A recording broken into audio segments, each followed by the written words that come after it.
Hi, it's Dwyer, gamblersadvisory.com. Here the day before the fight. I'm redoing a very confusing, convoluted, and sometimes inaccurate video that I made earlier today. This is the day before Haye Klitschko. It's July 1st, 2011.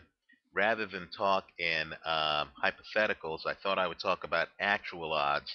My favorite play that's being offered by an offshore sports book, right? You can get better odds at the UK sports books listed at oddschecker.com. But there are many out there who bet in offshore sports books for whatever reason: financial privacy, convenience, reliability. They're not British citizens, they're not from Europe. For whatever reason, there are many who look at odds listed in offshore books. So I'm not going to name any offshore books. I'm not a shrill for any casinos, but at the same time, let's talk about my favorite play in this fight and how I see it turning out. Right now, as I make this video, the posted odds are Vladimir Klitschko to win the fight at minus 250. In other words, bet 250 to win 100.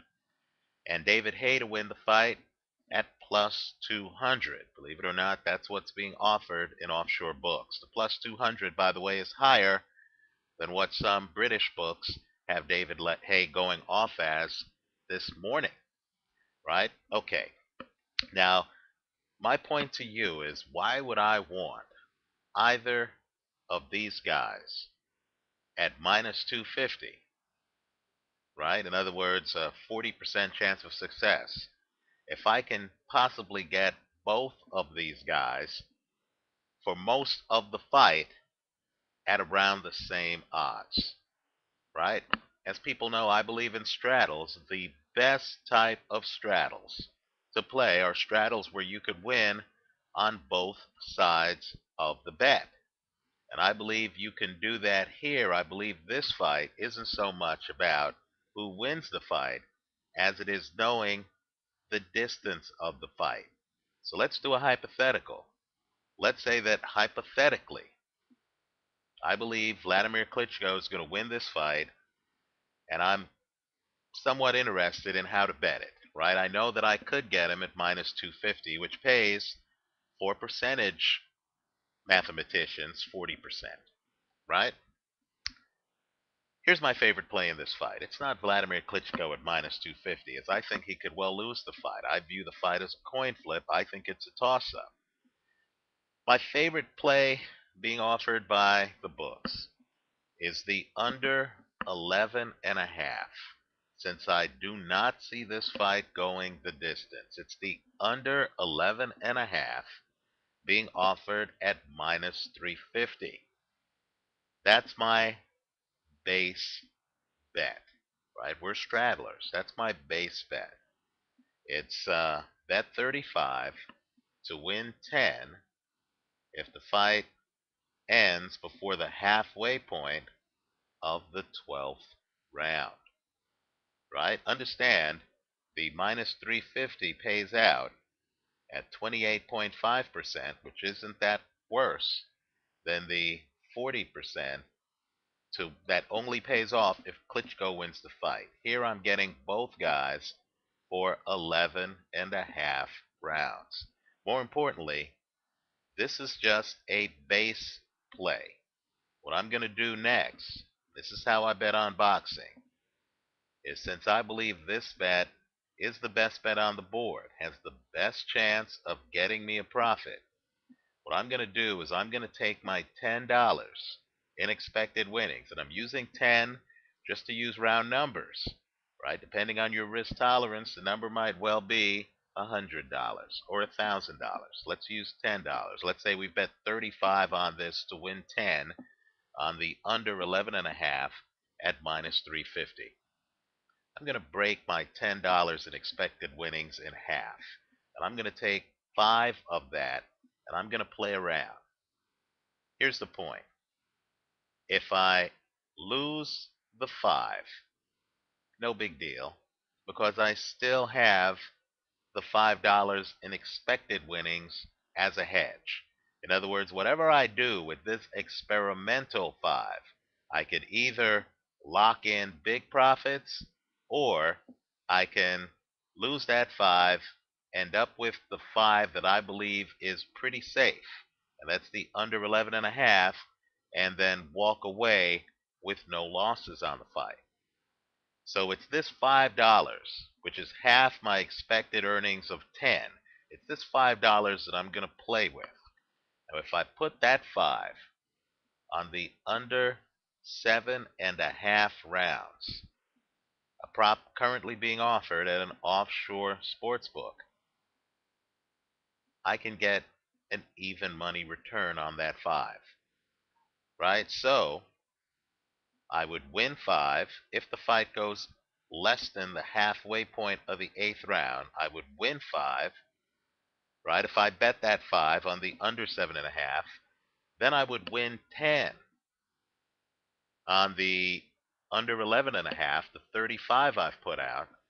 So my return on an outlay of 40, right, the 35 plus the 5, my return on an outlay of 40 would be $15, right? The 10 I win on the under 11.5, and the 5 I win on the under 7.5. Now let's be clever. Let's do the math. That means that if the fight goes under 7.5 and I win both halves of my straddle, that means my profit is $15 on a $40 outlay, literally the same rate of return I would get if I were to take Vladimir Klitschko just to win the fight. And let's go further. Even if I thought Vladimir was going to win the fight, if David Haye were to be the one to get the knockout before the midway point of the 8th round, understand that I would win there too. In other words, I win if Vlad wins or if Haye wins. Not only that, my payout is the same 40% that I would get if I just took Vladimir Klitschko to win the fight, if this fight ends before the midway point of the 8th round. Let's get even more ambitious than that. Let's say that I've locked in my under 11.5 bet, where I'm hoping to win $10 back. And let's say I take half the expected winnings, the 5, and I instead put it on the under 5.5 rounds, right? Both of these guys are knockout punchers, right? Let's say I put it at the under 5.5 round prop at plus 250. Well, if the fight doesn't make it to the halfway point of the 6th round, understand I would win $12.50 off the 5 that I put on the under 250, on the under 5.5, and then I would still win the $10 that I'm hoping to win on the under 11.5. So my take home would be $12.50 plus $10. It would be $22.50 on an outlay of $40. In other words, let's say Vladimir Klitschko ends this fight in 5 rounds. I would actually make more money than I would just taking Vladimir Klitschko straight up to win the fight. Let's go further. Let's say I'm wrong on the bet. Let's say David Haye is the one who gets the knockout in 5 rounds. So I'm sitting there watching the screen in some pub in disbelief, thinking, wow, so Haye actually took this. You know what?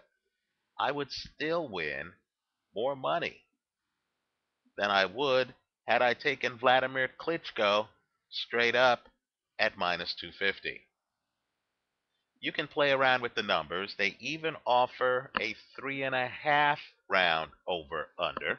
I don't recommend it, but understand $5 invested on the under 3.5 rounds would net you a plus 325. You would get $15.75. When you add that to the $10 that you're hoping to collect on the under 11.5, your anchor bet, you would come home with $25.75. Right? Now keep in mind, that's if you believe that Vladimir Klitschko is going to win the fight. If you believe David Haye is going to win the fight, understand there too you have tremendous straddle opportunity. David Haye is a plus 200 to win the fight. My point to you, though, is let's say that while you believe David Haye is going to win the fight, let's say you want some protection on that position. Think about it. You could take David Haye to win the fight at plus 200, and then you could take the under 7.5 rounds at even money. So let's say I were to bet, $20 on David Haye to win the fight, right? I can then put $20 as a hedge on the under 7.5.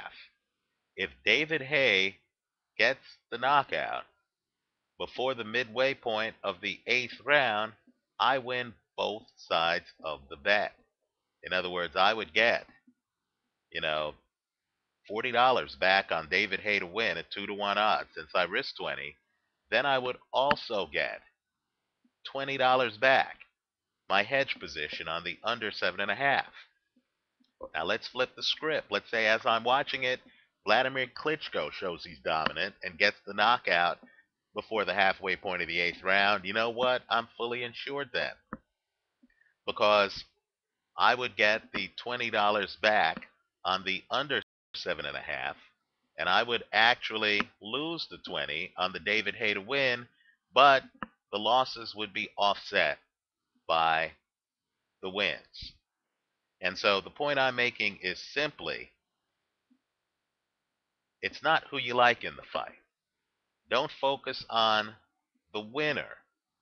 You want to focus on the odds being offered by the casino, and your goal should be to have straddles that help reduce your risks, but that also give you the opportunity to win both sides of the bet, and that also give you the opportunity, right, to win if either guy wins the fight. In other words, I want to win both halves of the straddle.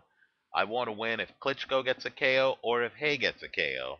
In fact, in this fight, more importantly than who wins the fight, it's the distance the fight goes off at.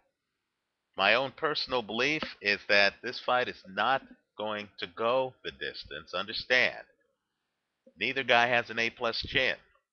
Don't just look at the fights in which they were stopped, right? The Ross Purity fight, the Layman Brewster fight, the Corey Sanders fight for Vladimir Klitschko.